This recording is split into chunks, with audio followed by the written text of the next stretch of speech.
नमस्कार। मैं वृंदा भारद्वाज आज आपके सामने मुंशी प्रेमचंद द्वारा रचित उपन्यास रंगभूमि के बारे में बताने जा रही हूँ। इसका भाग अध्याय 1 हम पहले ही सुन चुके हैं। आइए अध्याय 2 से शुरू करते हैं। सूरदास लाठी टेकता हुआ धीरे धीरे घर चला। रास्ते में चलते चलते सोचने लगा, यह है बड़े आदमियों की स्वार्थपरता। पहले कैसे हिकड़ी दिखाते थे, मुझे कुत्तों से भी नीचा समझा, लेकिन जो ही मालूम हुआ कि जमीन मेरी है, कैसी लल्लो चप्पो करने लगे। इन्हें मैं अपनी जमीन दिए देता हूँ, 5 रुपए दिखाते हैं, मानो मैंने रुपए देखे ही नहीं। 5 तो क्या, 500 भी दे दे तो भी जमीन ना दूंगा। मोहल्ले वालों को कौन सा मुंह दिखाऊंगा। इनके कारखाने के लिए बेचारी गौएं मारी मारी फिरे। ईसाइयों को तनिक भी दया नहीं है, बस सबको ईसाई ही बनाते फिरते हैं। कुछ नहीं देना था तो पहले ही दुत्कार देते। मील भर दौड़ाकर कह दिया, चल हट। इन सबों में मालूम होता है कि उसी लड़की का स्वभाव अच्छा है, उसी में दया धर्म है। बुढ़िया तो पूरी करकसा है, सीधे मुंह बात तक नहीं करती है। इतना घमंड जैसे यही विक्टोरिया है। राम राम, थक गया, अभी तक दम फूल रहा है।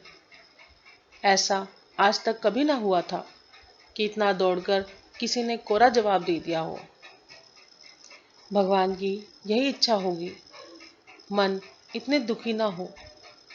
मांगना तुम्हारा काम है, देना दूसरों का काम है। अपना धन है, कोई नहीं देता तो तुम्हें बुरा क्यों लगता है। लोगों से कह दूं कि साहब जमीन मांगते थे, नहीं, सब घबरा जाएंगे। मैंने जवाब तो दे दिया है, अब दूसरों से कहने पर का क्या प्रयोजन। यह सोचता हुआ वह अपने द्वार पर आया। बहुत ही सामान्य झोपड़ी थी। द्वार पर एक नीम का वृक्ष था। किवाड़ों की जगह बांस की टहनियों की एक टट्टी लगी हुई थी। टट्टी हटाई, कमर से पैसों को की छोटी सी पोटली निकाली, जो आज दिन भर की कमाई थी। तब झोपड़ी की छान टटोलकर एक थैली निकाली, जो उसके जीवन का सर्वस्व थी। उसमें पैसों की पोटली बहुत धीरे से रखी कि किसी के कानों में भनक भी ना पड़े। फिर थैली को छान में छिपाकर पड़ोस के एक घर से आग मांग लाया।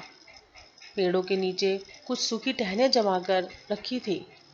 उसने चूल्हा जलाया। झोपड़ी में हल्का सा अस्थिर प्रकाश हुआ। कैसी विडंबना थी, कितना निराश्यपूर्ण दारिद्र्य था। न खाट था, न बिस्तर था, न बर्तन थे, न भांडे। एक कोने में एक मिट्टी का घड़ा था, जिसकी आयु का कुछ अनुमान उस पर जमी हुई काई से ही हो सकता था। चूल्हे के पास हांडी थी, एक पुराना चलनी की भांति छिद्रों से भरा हुआ तवा, एक छोटी सी कटोती और एक लोटा। यही उस घर की सारी संपत्ति थी। मानव लालसाओं का कितना संक्षिप्त स्वरूप।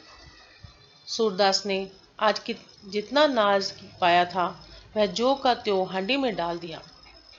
कुछ जौ थे, कुछ गेहूं, कुछ मटर, कुछ चने, थोड़ी सी ज्वार और मुट्ठी भर चावल। ऊपर से थोड़ा सा नमक डाल दिया। किसी की रसना ने ऐसी खिचड़ी का मजा खाया है। उसमें संतोष की मिठास थी, जिससे मीठी संसार में कोई वस्तु नहीं। हांडी को चूल्हे पर चढ़ाकर वह घर से निकला। द्वार पर ठट्टी लगाई और सड़क पर जाकर एक बनिए की दुकान से थोड़ा सा आटा और एक पैसे का गुड़ लाया। आटे की कटोती में गूंदा और तब आधा घंटे तक चूल्हे के सामने खिचड़ी का मधुर आलाप सुनता रहा। वह धुंधले प्रकाश में उसका दुर्बल शरीर और उसका जीर्ण वस्त्र मनुष्य के जीवन प्रेम का उपहास कर रहा था। हांडी में कई बार उबाल आए, कई बार आग बुझी, बार बार चूल्हा फपकते फूकते सूरदास की आंखों से पानी बहने लगता था। आंखें चाहे देख ना सके पर रो सकती हैं। यहाँ तक कि वह षड्रस युक्त अवलेह तैयार हुआ। उसने उसे उतारकर नीचे रखा, तब तवा चढ़ाया और हाथों से रोटियां बनाकर सेकने लगा। कितना ठीक अंदाजा था। रोटियां सब समान थी, न छोटी थी न बड़ी, न सेवड़ी न जली हुई। तवे से उतार कर रोटियों को चूल्हे में खिलाता था और जमीन पर रखता जाता। जब रोटियां बन गई तो उसने द्वार पर खड़े होकर जोर से पुकारा, मिट्ठू आओ बेटा, खाना तैयार है। किंतु जब मिट्ठू ना आया तो उसने फिर द्वार पर ठठी लगाई और नायक राम के बरामदे में जाकर मिट्ठू मिट्ठू पुकारने लगा। मिट्ठू वहीं पड़ा सो रहा था। आवाज सुनकर चौंका। 12-13 वर्ष का सुंदर हंसमुख बालक था। भरा हुआ शरीर, सुडौल हाथ पांव। यह सूरदास के भाई का लड़का था। माँ बाप दोनों प्लेग से मर चुके थे। 3 साल से उसके पालन पोषण का भार सूरदास पर ही था। वह इस बालक को प्राणों से भी प्यारा समझता था। आप चाहे फाके के साथ रोटियां खिलाता, पर मिट्ठू को 3 बार अवश्य खिलाता था। आप मटर चबाकर रह जाता, पर उसे शक्कर रोटी, कभी घी और कभी नमक के साथ रोटियां खिलाता था। अगर कोई भिक्षा में मिठाई या गुड़ दे देता तो उसे बड़े यत्न से अंगोछे के कोने से बांध लेता और मिट्ठू को ही देता था। सबसे कहता, यह कमाई बुढ़ापे के लिए कर रहा हूँ। अभी तो हाथ पैर चलते हैं, मांग कर खाता हूँ। जब उठ बैठ ना सकूंगा तो लोटा भर पानी कौन देगा। मिट्ठू को सोते पाकर गोद में उठा लिया और झोपड़ी के द्वार पर उतारा। तब द्वार खोला, लड़के का मुंह धुलवाया और उसके सामने गुड़ और रोटियां रख दी। मिट्ठू ने रोटियां देखी तो ठुनक कर बोला, मैं रोटी और गुड़ ना खाऊंगा। यह कहकर उठ खड़ा हुआ। सूरदास, बेटा बहुत अच्छा गुड़ है, खाओ तो। देखो कैसी नरम नरम रोटियां हैं, गेहूं की हैं। मिट्ठू, मैं ना खाऊंगा। सूरदास ने कहा, तो क्या खाओगे बेटा, इतनी रात गए तो और क्या मिलेगा। मिट्ठू, मैं तो दूध रोटी खाऊंगा। सूरदास, बेटा इस जून खा लो, सवेरे मैं दूध ला दूंगा। मिट्ठू रोने लगा। सूरदास उसे बहलाकर हार गया तो अपने भाग्य को रोता हुआ उठा, लकड़ी संभाली और टटोलता हुआ बजरंगी अहीर के घर आया, जो उसके झोपड़े के पास ही था। बजरंगी खाट पर बैठा नारियल पी रहा था। उसकी स्त्री जमुनी खाना पकाती ही आंगन में 3 भैंस और 4-5 गाय चरनी पर बंधी हुई चारा खा रही थी। बजरंगी ने कहा, कैसे चले सूरे, आज बग्गी पर कौन लोग बैठे तुमसे बात कर रहे थे। सूरदास, वही गोदाम के साहब थे। बजरंगी, तुम तो बहुत दूर तक गाड़ी के पीछे दौड़े, कुछ हाथ लगा। सूरदास, पत्थर हाथ लगा। ईसाइयों में भी कहीं दया धर्म होता है, मेरी वही जमीन लेने को कहते थे। बजरंगी, गोदाम के पीछे वाली ना। सूरदास, हाँ वही, बहुत लालच देते रहे, पर मैंने हामी नहीं भरी। सूरदास ने सोचा था अभी किसी से बात ना कहूंगा, पर इस समय दूध लेने के लिए खुशामद जरूरी था। अपना त्याग दिखाकर सरगुल बनना चाहता था। बजरंगी, तुम हामी भरते तो यहाँ कौन उसे छोड़ देता था। 3-4 गांव वाले के बीच में वही तो जमीन है, वह निकल जाएगी तो हमारी गाय भैंसें कहाँ जाएंगी। जमुनी, मैं तो इन्हीं के द्वार पर सबको बांध आती। सूरदास, मेरी जान निकल जाए तब तो बेचू ही नहीं, 1500 की तो क्या गिनती है। भौजी, एक घूंट दूध तो दे दो, मथुआ खाने बैठा है, रोटी और गुड़ छूता ही नहीं। दूध की रट लगाए हुए है, जो चीज घर में नहीं होती उसी के लिए वह जिद करता है। दूध ना पाएगा तो बिना खाए ही सो जाएगा। बजरंगी, ले जाओ, दूध का कौन सा काल है, अभी दुआ है। यीशु की माँ, एक कुल्हड़िया दूध देते सूर्य को। जमुनी, जरा बैठो जाओ। सूर्य, हाथ खाली हो तो दूं। बजरंगी, वहाँ मिठुआ खाने बैठा है, ते कहती है हाथ खाली हो तो दूं। तुझसे ना उठा जाए तो मैं आऊं। जमुनी जानती थी कि यह बुद्धू दास उठेंगे तो पाव के बदले आधा शेर दे देंगे। चटपट रसोई से निकल आई, एक कुल्हड़िया में आधा पानी मिला लिया और ऊपर से दूध डालकर सूरदास के पास आई और विषाक्त हितैषिता से बोली, यह लो, लौंडे की जीभ तुमने ऐसी बिगाड़ दी है कि बिना दूध के कौर नहीं उठाता। बाप जीता था तो भर पेट चैन भी ना मिलते थे, अब दूध के बिना खाने ही नहीं उठता। सूरदास, क्या करूं भाभी, रोने लगता है तो तरस आ जाता है। जमुनी, अभी इस तरह पाल पोस रहे हो तो एक दिन काम आएगा, मगर देख लेना जो चुल्लू भर पानी को भी पूछे। मेरी बात गांठ बांध लो, पराया लड़का कभी अपना नहीं होता। हाथ पांव धुए हैं और तुम्हें दुत्कार कर अलग हो जाएगा। तुम अपने लिए सांप पाल रहे हो। सूरदास, जो कुछ मेरा धर्म है किए देता हूँ। आदमी होगा तो कहाँ तक जस न मानेगा। हाँ, अपनी तकदीर ही खोटी हुई तो कोई क्या करेगा। अपने ही लड़के क्या बड़े होकर मुंह नहीं फेर लेते। जमुनी, क्यों नहीं कह देते।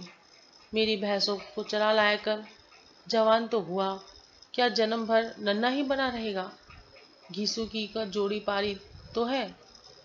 मेरी बात गांठ बांध लो, अभी से किसी काम पे ना लगाया तो खिलाड़ी हो जाएगा, फिर किसी काम का उसका जीना लगेगा। सारी उम्र तुम्हारे ही सिर फुलोरिया खाता रहेगा। सूरदास ने इसका जवाब ना दिया, दूध की कुल्हड़ियाँ ली और लाठी से टटोलता हुआ घर चला। मिट्ठू जमीन पर सो रहा था, फिर उसे उठाया और दूध में रोटियां भिगोकर उसे अपने हाथ से खिलाने लगा। मिट्ठू नींद से गिरा पड़ता था, पर कौर सामने आते ही उसका मुंह अपने आप ही खुल जाता था। जब वह सारी रोटियां खा चुका तो सूरदास ने उसे चटाई पर लेटा दिया और हांडी से अपनी पंचमेल खिचड़ी निकालकर खाई। पेट ना भरा तो हांडी हांडी धोकर पी गया। तब फिर मिट्ठू को गोद में उठाकर बाहर लाया और द्वार पर ठठी लगाकर मंदिर की ओर चला।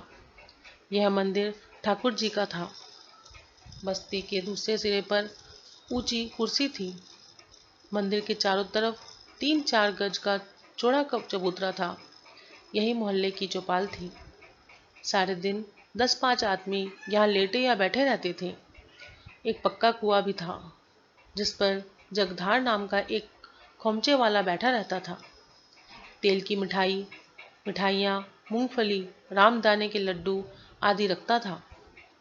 राहगीर आते उससे मिठाइयाँ लेते, पानी निकालकर पीते और अपनी राह चल जाते। मंदिर के पुजारी का नाम दयागिरी था, जो इसी मंदिर के समीप एक कुटिया में रहते थे। सगुन ईश्वर के उपासक थे। भजन कीर्तन का को मुक्ति का मार्ग समझते थे और निर्वाण का को ढोंग कहते थे। शहर के पुराने रईस कुंवर भट्ट सिंह के यहाँ मासिक व्रती बंधी हुई थी। इसी से ठाकुर जी का भोग लगता था। बस्ती से भी कुछ न कुछ मिल ही जाया करता था। निस्पृह आदमी का था, लोभ छू भी नहीं गया था। संतोष और धीरज का पुतला था। सारे दिन भगवत भजन में मगन रहता था। मंदिर में एक छोटी सी संगत थी। 8-9 बजे रात को दिन भर के काम धंधों से निवृत्त होकर कुछ भक्तजन जमा हो जाते थे और घंटे 2 घंटे भजन गाकर चले जाते थे। ठाकुर दीन ढोलक बजाने में निपुण था। बजरंगी करताल बजाता था। जगधार को तंबूरे में कमाल था। नायक राम और दयागिरी सारंगी बजाते थे। मंजीरे वालों की संख्या घटती बढ़ती रहती थी। जो कुछ ना कर सकता था वह मंजीरा ही बजाता था। सूरदास इस संगत का प्राण था। वह ढोल, मंजीरे, करताल, सारंगी, तांबूरा सभी में समान रूप से अभ्यस्त था और गाने में तो आसपास के कई मोहल्ले में उसका जवाब न था। ठुमरी गजल से उसे रुचि न थी। कबीर, मीरा, दादू, कमाल, पलटू आदि संतों के भजन गाता था। उस समय उसका नेत्रहीन मुख अति आनंद से प्रफुल्लित हो जाता था। गाते गाते मस्त हो जाता था। तन बदन की सुधि न रहती। सारी चिंताएं, सारे कलेश भक्ति सागर में विलीन हो जाते थे। सूरदास मिट्ठू को लिए पहुंचा तो संगत बैठ चुकी थी। सभासद आ गए थे। केवल सभापति की कमी थी। उसे देखते ही नायक राम ने कहा, तुमने बड़ी देर कर दी। आधे घंटे से तुम्हारी राह देख रहे हैं। यह लोंडा बेहतर है तुम्हारे गले पड़ा है। क्यों नहीं इसे हमारे ही घर से कुछ मांगकर खिला दिया करते। दयागिरी यहाँ चला आया करे तो ठाकुर जी के प्रसाद से ही पेट भर जाए। सूरदास ने कहा, तुम्ही लोगों का दिया खाता है या और किसी का, मैं तो बनाने भर को ही हूँ। जगधार, लड़कों को इतना सिर चढ़ाना अच्छी बात नहीं। गोद में लादे फिरते हो जैसे नन्हा सा बालक हो। मेरा विद्याधर इससे 2 साल छोटा है। मैं उससे कभी गोदी ना लेकर फिरता हूँ। सूरदास, बिना माँ बाप के लड़के हठी हो जाते हैं। हाँ, क्या होगा। दयागिरी, पहले रामायण की एक चौपाई हो जाए। लोगों ने अपने अपने सांझ संभाली, सुर मिला और आधा घंटे तक रामायण हुई। नायक राम, वहाँ सूरदास, वाह, अब तुम्हारे ही दम का जलूस है। बजरंगी, मेरी तो कोई दोनों आंखें ले ले और यह हुनर मुझे दे दे तो मैं खुशी के बदले दे दूं। जगधार ने कहा, अभी भैरव नहीं आया है, उसके बिना रंग नहीं जमता। बजरंगी, ताड़ी बेचता हुआ, पैसे का लोभ बुरा होता है। घर में एक महरिया है, एक बुढ़िया माँ है। मुआ रात दिन हाय हाय पड़ी करती रहती है। काम करने को तो दिन है, भला रात को तो भगवान का भजन हो जाए। जगधार, सूर्य का दम उखड़ जाता है, उसका दम नहीं उखड़ता। बजरंगी ने कहा, तुम अपना खोचा बेचो, तुम्हें क्या मालूम दम किसे कहते हैं। सूरदास, जितना दम बांधते हैं उतना दूसरा बांधो तो कलेजा फट जाए। हंसी खेल नहीं है। जगधार ने कहा, अच्छा भैया, सूरदास के बराबर दुनिया में कोई दम नहीं बांध सकता। अब खुश हुए। सूरदास ने कहा, भैया, इसमें झगड़ा काहे का। मैं कब कहता हूँ कि मुझे गाना आता है। तुम लोगों का हुक्म पाकर जैसे भला बुरा बनता है सुना देता हूँ। इतने में तो भैरव भी आकर बैठ गया। बजरंगी ने व्यंग करके कहा, क्या अब कोई ताड़ी पीने वाला नहीं था। इतनी जल्दी क्यों दुकान बढ़ा दी। ठाकुर दीन, मालूम नहीं हाथ पैर भी धोए हैं या वहां से सीधे ठाकुर जी के मंदिर में चले आए हो। अब सफाई तो करी रह ही नहीं है। भैरव ने कहा, क्या मेरी देह में ताड़ी पूती हुई है। ठाकुर दीन ने कहा, भगवान के दरबार में इस तरह ना आना चाहिए। जात चाहे ऊंची हो या नीची, पर सफाई जरूरी है। भैरव ने कहा, तुम यहाँ नित्य नहाकर आते हो। ठाकुर दीन ने कहा, पान बेचना कोई नीच काम नहीं है। भैरव, जैसे पान वैसे ताड़ी, पान बेचना कोई ऊंचा काम भी नहीं है। ठाकुर दीन ने कहा, पान भगवान के भोग के साथ रखा जाता है। बड़े बड़े जनेऊधारी मेरे हाथ का पान खाते हैं, तुम्हारे हाथ का तो कोई पानी पीता नहीं। नायक राम ने कहा, ठाकुर दीन, यह बात तो तुमने बड़ी खरी कही। सच तो है, पासी से कोई घड़ा तक नहीं छूता। भैरव, तुम्हारी दुकान पर एक दिन आकर बैठ जाओ तो दिखा दूं कैसे कैसे धर्मात्मा और तिलकधारी आते हैं। जोगी जति लोगों की भी किसी ने पान खाते देखा है। ताड़ी गांजा चरस पीते चाहे जब देख लो, एक से एक महात्मा आकर खुशामद करते हैं। नायक राम, ठाकुर दीन, अब इनका जवाब दो। भैरव, पढ़ा लिखा होता तो वकीलों के कान काटता। भैरव ने बोला, मैं तो बात सच्ची कहता हूँ। जैसे ताड़ी वैसे पान, बल्कि परात की ताड़ी को तो लोग दवा की तरह पीते हैं। जगधार ने बोला, यारो, दो एक भजन होने दो। मान क्यों नहीं जाते ठाकुर दीन, तुम्हें हारे भैरव जीता, चलो छुट्टी हुई। नायक राम ने कहा, वाह, हार क्यों मान ले, शास्त्रार्थ है कि दिल लगी। हाँ ठाकुर दीन, कोई जवाब सोच निकालो। ठाकुर दीन ने कहा, मेरी दुकान पर खड़े हो जाओ, जी खुश हो जाता है। केवड़े और गुलाब की सुगंध उठती है। इसकी दुकान पर कोई खड़ा हो जाए तो बदबू के मारे नाक फटने लगती है। खड़ा नहीं रहा जाता, पर नाले में भी इतनी दुर्गंध नहीं होती। बजरंगी ने कहा, मुझे जो घंटे भर के लिए राज मिल जाता है तो सबसे पहले शहर भर की ताड़ी की दुकानों में आग लगवा देता। नायक राम बोला, अब बताओ भैरव, इसका जवाब दो। दुर्गंध तो सचमुच उठती है कोई जवाब? भैरव ने जवाब दिया, जवाब एक है नहीं, सैकड़ों है। पान सड़ जाता है तो कोई मिट्टी के मोल भी नहीं पूछता। यहाँ ताड़ी जितनी ही सड़ती है उतना ही उसका मोल बढ़ता है। सिरका बन जाता है तो रुपए बोतल बिकता है और बड़े बड़े जनेऊधारी लोग खाते हैं। नायक राम, क्या बात कही है जी, खुश हो गया। मेरा अख्तियार होता तो इसी घड़ी तुमको वकालत की सनद दे देता। ठाकुर दीन, अब हार मान जाओ, भैरव से पेश ना आ पाओगे। जगधार ने कहा, भैरव तुम चुप क्यों नहीं हो जाते? पंडा जी को तो जानते हो, दूसरों को लड़ाकर तमाशा देखने इनका काम है। इतना कह देने में कौन सी मर्यादा घटती जाती है कि बाबा तुम जीते और मैं हारा? भैरव ने कहा, क्यों इतना कह दूं? बात करने में किसी से कम हूं क्या? जगधारा ने कहा, तो ठाकुर दीन तुम चुप हो जाओ। ठाकुर दीन ने कहा, हाँ जी, चुप ना हो जाऊंगा तो क्या करूंगा। यहाँ आए थे कि कुछ भजन कीर्तन होगा, सो व्यर्थ का झगड़ा करने लगे। पंडा जी को क्या, इन्हें तो बेहाथ पैर हिलाए अमरतियाँ और लड्डू खाने को मिलती हैं। इन्हें इसी तरह की दिल लगी सूझती है। यहाँ तो पहर रात में उठकर फिर चक्की में जूतना पड़ता है।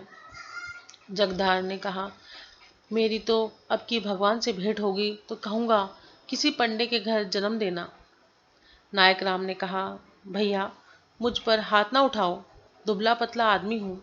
मैं तो चाहता हूँ जलपान के लिए तुम्हारे ही खोचे से मिठाइयाँ लिया करूँ, मगर उस पर इतनी मक्खियाँ उड़ती हैं, ऊपर इतना मैल जमा रहता है कि खाने को जी नहीं चाहता।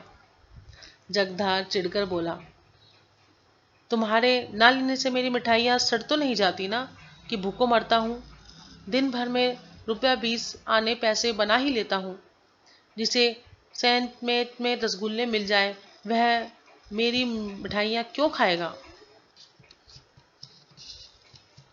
ठाकुर दीन, पंडा जी की आमदनी का कोई ठिकाना नहीं है। जितना रोज मिल जाए थोड़ा ही है, ऊपर से भोजन खाते हैं। कोई आग का अंधा गाठ का पूरा फंस गया तो हाथी घोड़े जगह जमीन सब दे दिया। ऐसा भगवान और कौन होगा?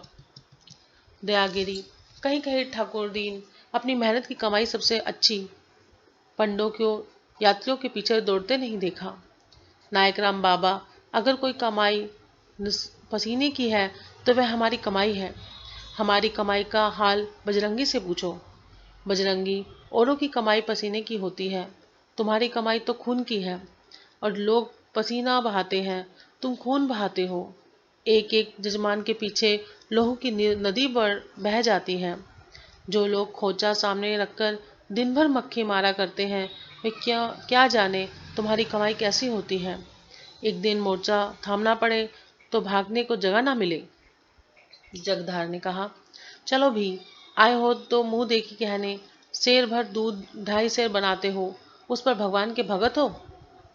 बजरंगी ने कहा, अगर कोई माई का लाल मेरे दूध में एक बूंद पानी निकाल दे तो उसकी टांग की राह निकाल जाऊं। यहाँ दूध में पानी मिलाना गौ हत्या समझते हैं। तुम्हारी तरह नहीं कि तेल में मिठाई को घी की तरह कहकर भेजे और बोलो वाले भोले भाले बच्चों को ठगे। जगदार ने कहा, अच्छा भाई, तुम जीते मैं हारा। तुम सच्चे, तुम्हारा दूध सच्चा, बस हम खराब, हमारी मिठाइयाँ खराब। चलो छुट्टी हुई। बजरंगी ने कहा, मेरे मिजाज को तुम नहीं जानते। चेता देता हूँ, सच कहकर कोई 100 जूते मार ले, लेकिन झूठी बात सुनकर मेरे बदन में आग लग जाती है। भैरव बजरंगी, बहुत बढ़कर बातें ना करो। अपने मुंह मियाँ मिट्ठू बनने से कुछ नहीं होता। बस मुंह ना खुलवाओ। मैंने भी तुम्हारे यहाँ का दूध पिया है, उसमें तो मेरी ताड़ी ही अच्छी है। उससे तो मेरी ताड़ी ही अच्छी है। ठाकुर दीन ने कहा, भाई मुंह से जो चाहे ईमानदार बन ले, पर अब दूध सपना हो गया है। सारा दूध जल जाता है, मलाई का नाम नहीं। दूध जब मिलता था तब मिलता था, एक आंच में अंगुल भर रोटी मोटी मलाई पड़ जाती थी। दयागिरी ने कहा, बच्चा अभी अच्छा बुरा कुछ जो जाता है वो खा लेता है। वे दिन आ रहे हैं कि दूध आंखों में आंजने को भी ना मिलेगा। भैरव, हाल तो यह है कि घरवाली शेर के 3 शेर बनाती है। उस पर दावा यह है कि हम सच्चा माल बेचते हैं। सच्चा माल बेचो तो दिवाला निकल जाए, यह ठाठ एक दिन ना चले। बजरंगी ने कहा, पसीने की कमाई खाने वालों का दिवाला नहीं निकलता।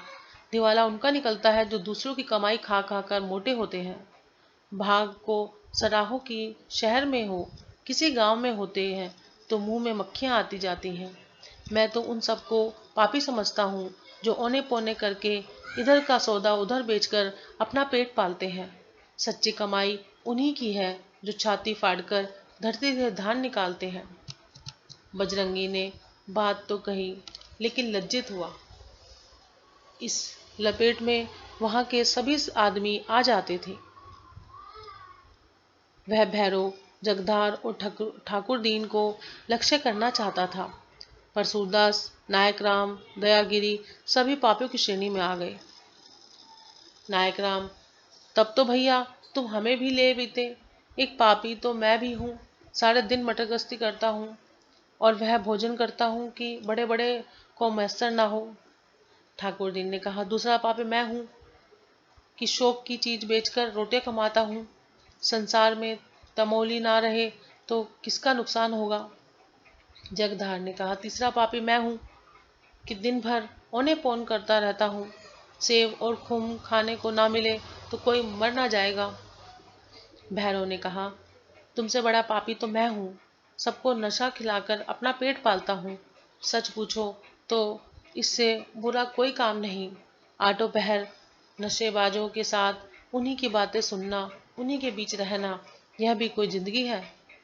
दयागिरी ने कहा, क्यों बजरंगी, साधु संत तो सबसे बड़े पापी होते होंगे कि वे भी कुछ नहीं करते। बजरंगी ने कहा, नहीं बाबा, भगवान के भजन से बढ़कर और कौन सा उद्यम होगा। राम नाम की खेती सब कामों से बढ़कर है। नायक राम तो यहाँ अकेले बजरंगी पुण्यात्मा है और सब के सब पापी हैं। बजरंगी, सच पूछो तो सबसे बड़ा पापी मैं हूँ कि गऊओं को पेट काटकर उनके बछड़ों को भूखा मारकर अपना पेट पालता हूँ। सूरदास ने कहा, भाई खेती सबसे उत्तम है, बान उसमें मध्यम है, बस इतना ही फर्क है। बान को पाप क्यों कहते हो और क्यों पापी बनते हो। हाँ, सेवा निर्धन है और चाहो तो आप उसे पाप कहो। अब तक तो तुम्हारे ऊपर भगवान की दया है, अपना अपना काम करते हो, मगर ऐसे बुरे दिन आ रहे हैं कि जब तुम्हें सेवा और टहल करके पेट पालना पड़ेगा। जब तुम अपने नौकर नहीं पराये के नौकर हो जाओगे, तब तुम्हें नीति धर्म का निशान भी ना रहेगा। सूरदास ने ये बातें बड़े गंभीर स्वभाव से कही थी, जैसे कोई ऋषि भविष्यवाणी कर रहा हो। सब सन्नाटे में आ गए। ठाकुर दीन ने चिंतित होकर पूछा, क्यों सुरे, कोई विपत आने वाली है क्या? मुझे तो तुम्हारी बातें सुनकर डर लग रहा है। कोई नई मुसीबत तो नहीं आ रही? सूरदास ने कहा, हाँ, लक्षण तो दिखाई देते हैं। चमड़े के गोदाम वाले साहब यहाँ एक तंबाकू का कारखाना खोलने जा रहे हैं। मेरी जमीन मांग रहा है। कारखाने का खुलना ही हमारे ऊपर विपत का आना है। ठाकुर दीन ने कहा, तो अब जानते ही हो तो क्या अपनी जमीन देते हो? सूरदास ने कहा, मेरे देने पर थोड़े ही है भाई। मैं दूं तो जमीन निकल जाएगी, ना दूं तो निकल जाएगी। रुपए वालों सब कुछ कर सकते हैं। बजरंगी ने कहा, साहब, रुपए वाले होंगे, अपने घर के होंगे, हमारी जमीन क्या खाकर ले लेंगे? माथे गिर जाएंगे, माथे, ठट्टा नहीं है। अभी यही बातें हो रही थी कि सैयद ताहिर अली आकर खड़ा हो गया और नायक राम से बोला, पंडा जी, मुझे आपसे कुछ कहना है, जरा इधर चलिए। बजरंगी, उसी जमीन के बारे में कुछ बातचीत करनी है ना? वह जमीन ना बिकेगी।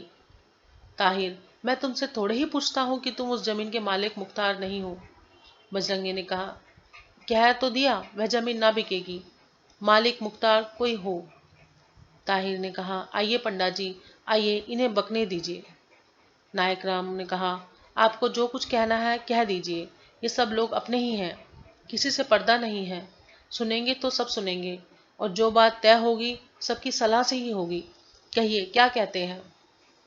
ताहिर ने कहा, उसी जमीन के बारे में बातचीत करनी थी।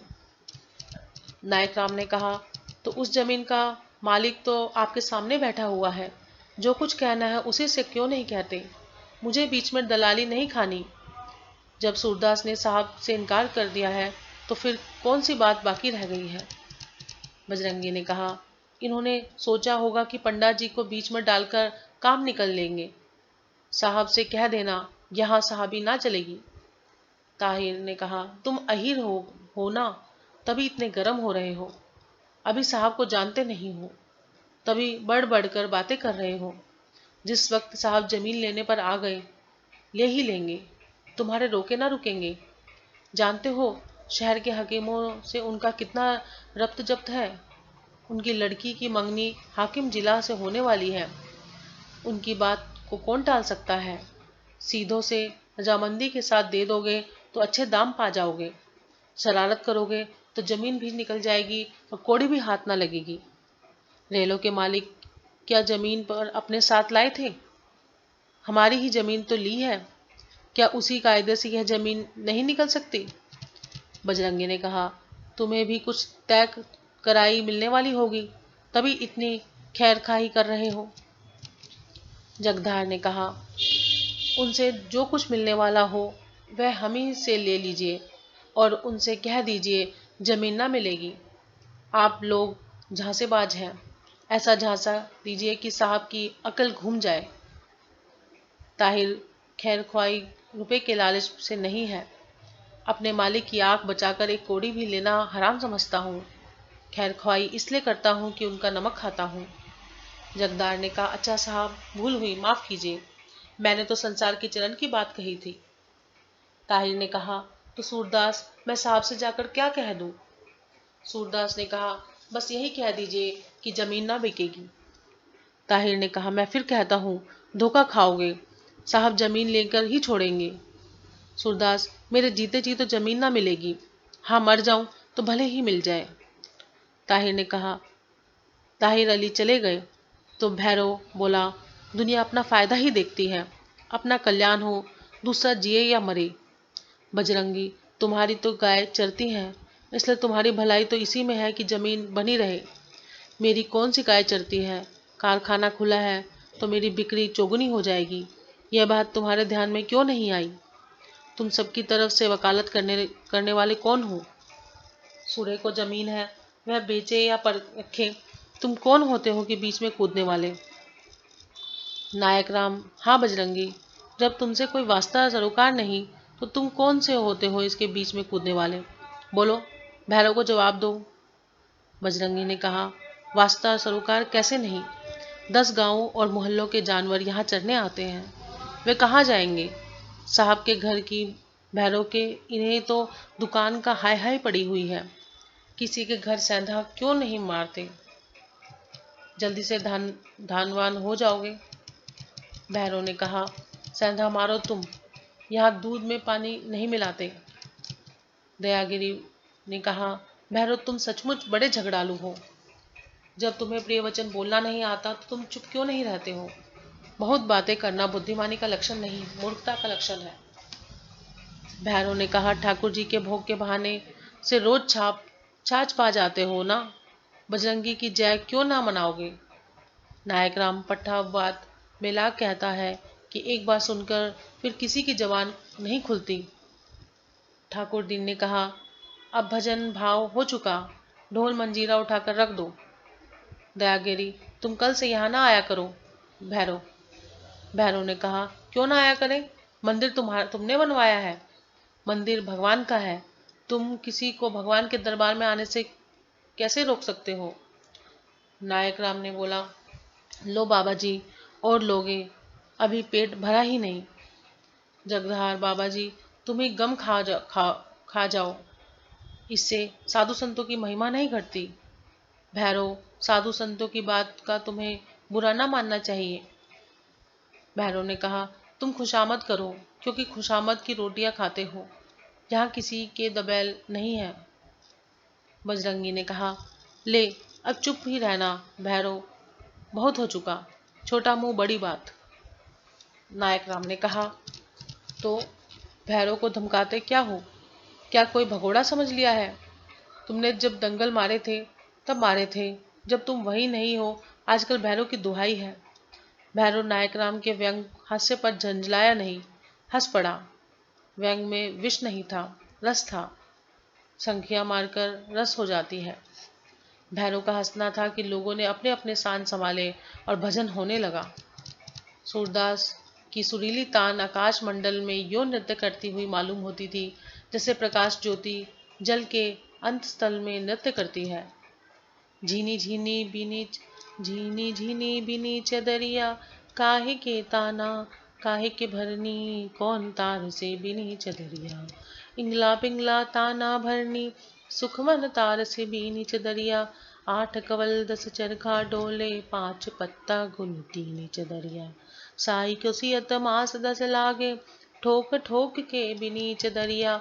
सो चादर सुर नर मुनि ओढ़े, ओढ़ी के मैली कीन चदरिया। दास कबीर जतन से ओढ़ी, जो की त्यो धार दीनी चदरिया। बात में रात अधिक जा चुकी थी। 11 का 1 घंटा सुनाई दिया। लोगों ने ढोलक मंजीरे समेट दिए। सभा विसर्जित हुई। सूरदास मिट्ठू को फिर गोद में उठाया और अपनी झोपड़ी में लाकर टाट पर सुला दिया। आप जमीन पर लेटा रहा। शेष हम अगले भाग में सुनेंगे। अगर आपको यह उपन्यास अच्छा लगा हो तो इसे लाइक और सब्सक्राइब जरूर कीजिएगा।